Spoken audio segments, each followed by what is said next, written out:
Once upon a time, tucked away between misty hills and ancient rivers, there was a peaceful town called Honikawa in Japan. Life here moved slowly, surrounded by the scent of blooming cherry blossoms and the distant echo of shrine bells. The people lived simply, following quiet routines passed down from generations. But among the calm lives of the townsfolk were two boys, inseparable best friends whose bond was as deep as the roots of the oldest trees. Their story, however, would not remain quiet for long. Everyone in Honikawa knew their names, Gurfan and Jacken. The two were known not just for their constant laughter or their adventures across town, but for their brilliance and curiosity that outshone even the adults. Gurfan was bold and daring, always the first to leap into something unknown. Jacken was thoughtful, observant, and always asking questions others never dared. Together, they were a perfect balance, light and shadow, spark and silence. No mystery in Honikawa escaped their attention. Every weekday morning, the two would walk side by side to Futaba National School, their shared textbooks tucked under their arms and dreams swirling in their heads. It was an ordinary school, like any other, with creaking floors, dusty chalkboards, and the steady voice of teachers echoing in the halls. But for Gurfan and Jacken, it was also a playground for ideas, a place where the two of them solved puzzles, invented games, and whispered wild theories about the world during recess.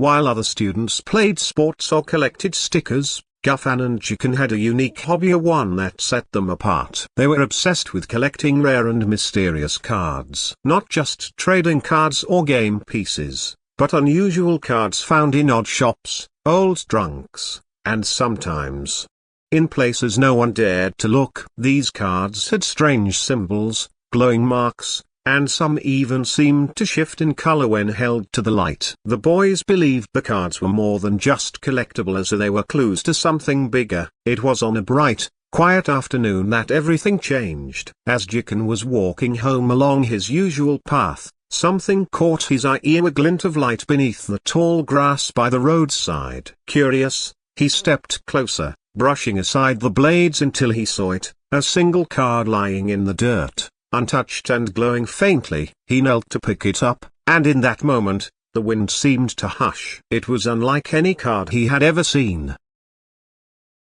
The card shimmered like it had a life of its own. Its design was unlike anything Jacken had ever collected. Elegant patterns glowed and shifted in the sunlight, forming symbols he couldn't read but somehow felt drawn to. A single, strange eye was carved into the center, watching him, maybe judging him. The card felt warm in his hand, almost alive. It wasn't just rare, it was powerful.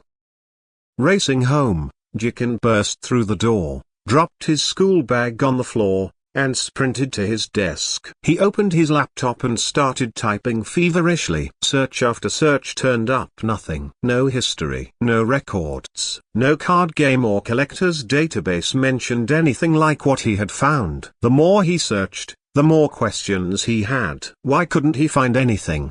What was this card, and why did it feel like it had chosen him?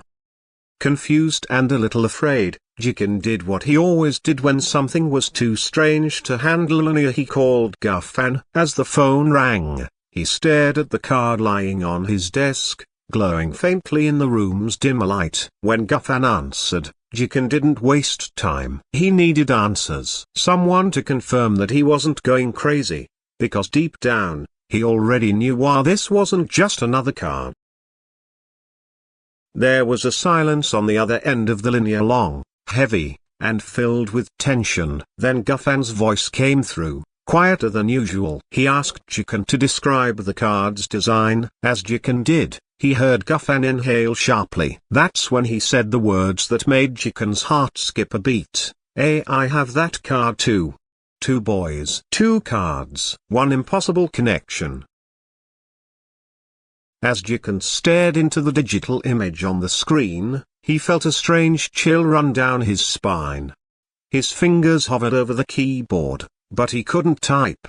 Something deep inside whispered a soft, ancient, and certain, this wasn't just a card. It was a key, a door, a warning. He didn't know what it unlocked, but he felt the weight of it settle in his chest like a stone. Something was coming. The night passed quietly, but everything had changed. Jikun and Gufan had no idea what forces they had stirred, what ancient secrets were tied to those glowing cards. All they knew was that life in Honokawa would never be the same again. The cards had found them. And in doing so, Broken Bar, they had begun a story that could never be undone.